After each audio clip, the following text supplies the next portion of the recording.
French knickers, my girl, she said to me. They're so light, airy and silky.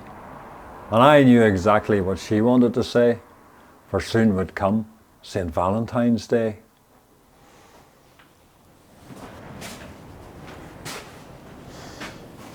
Now, French knickers, I know not well. A bit like boxers from what I can tell. But I thought I'd better get her a pair, just to let her know how much I care.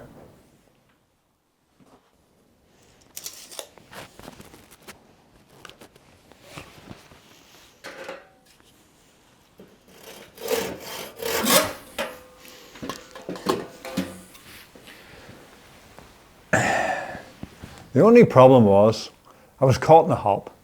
I really didn't have a clue as to where to shop. I didn't fancy asking friends, you know. Maybe they think I'd become less macho. But one particular magazine answered my prayers. Discrete advertisements for all underwears. And one particular shop seemed just right. Just round the corner from the building site. So the following day when we stopped for tea, I nipped off to see what I could see. I thought I'd just walk straight in there and ask the assistant to sell me a pair. But as I approached, my confidence faltered. My body language became noticeably altered. A hot red flush spread across my face. I marched right by at a hell of a pace. And I didn't stop the newsagents 5 shops later, where I dallied and pretended to read the paper. And there slowly my confidence came creeping back, till I was ready to have a second crack.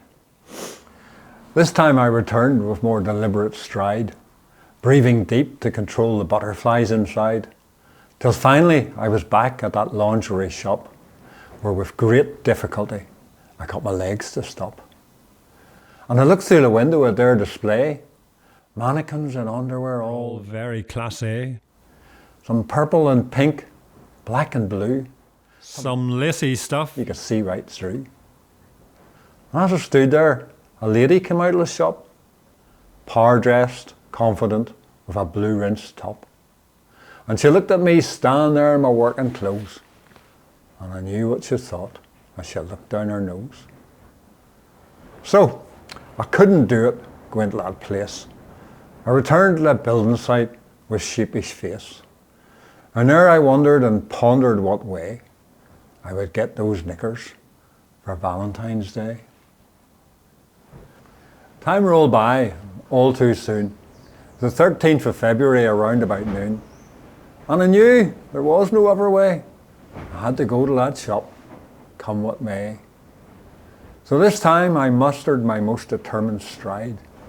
I marched straight to the shop and straight inside, into a world of frilly things, perfumes and bows, bras, suspenders, knickers, the most flimsy of clothes. And I was brought to a halt by a barrage of glares, as if my hands had been caught in the underwears. Trapped I was beside a display of exotic bras, being eyed up by the likes of your mas. Fortunately, they soon got bored and turned away, back to poking at clothes in that womanly way. And I just stood there thinking of my dad, wondering what he would have ever made of a bright red bra. After an excruciating extended delay, I was beckoned forth by the assistant lady. To the counter I shuffled, a sort of a stumble, and as she smiled, I began to mumble. I was wondering if you would have any, I wonder, would you keep many, you know of those French things for my baby, for my wife, I mean, you know, that sort of lady. French knickers, sir, she announced to all the room.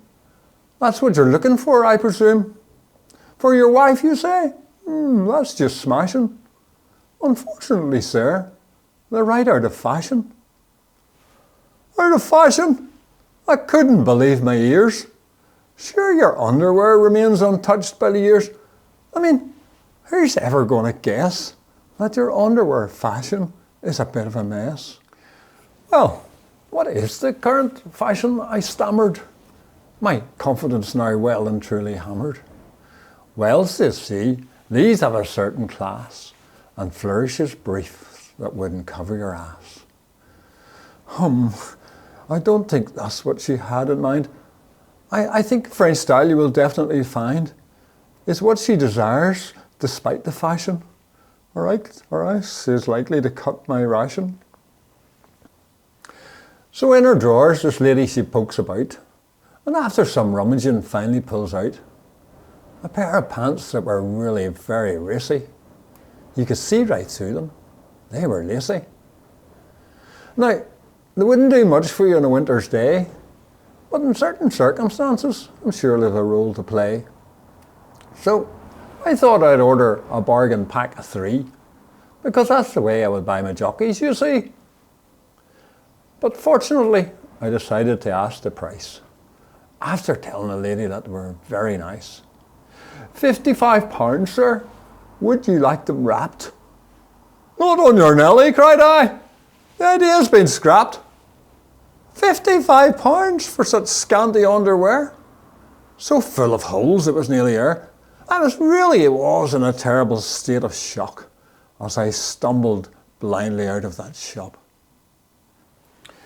It took me the rest of the day to recover, to realise I still had no gift for my lover, and I really hadn't a clue of what to get her, just to let her know how much I care.